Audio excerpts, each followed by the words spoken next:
Welcome to my another mini blog. আজকে অনেক দিন পর আমি তোমাদের সাথে আবার একটা কেকের ভিডিও শেয়ার করব। এটা হচ্ছে 2 টায়ার একটা এঙ্গেজমেন্ট কেক, আর এই কেকটাতে 2 রকমের ফ্লেভার ছিল। উপরের লেয়ারটাতে ছিল বাটারস্কচ আর নিচটা ছিল মিক্সড ফ্রুট ফ্লেভার।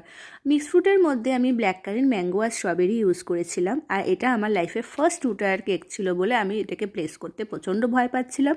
ভাবছিলাম কি জানি পারবো কি না, কিন্তু দেখলাম আমি ঠিক করতে পেরেছি।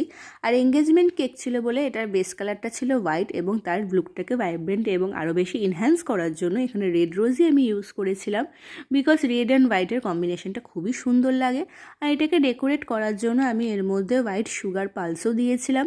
তারপরে এটার মধ্যে 2টো টপার দিয়েছিলাম, আর দেখছিলাম যে খুব একটা বেশি ভালো লাগছে না বলে এটাকে আরও বেশি ব্রাইট করার জন্য আমি গোল্ডেন ড্রপ দিয়েছিলাম। এই কেকটা আমার কাছে খুব স্পেশাল বলে আমি চেষ্টা করেছিলাম এটাকে যতটা সম্ভব সুন্দর করে তৈরি করার। আর এটা হচ্ছে এর ফাইনাল লুক। আর এই কেকটা হচ্ছে আমার নিজের এঙ্গেজমেন্ট।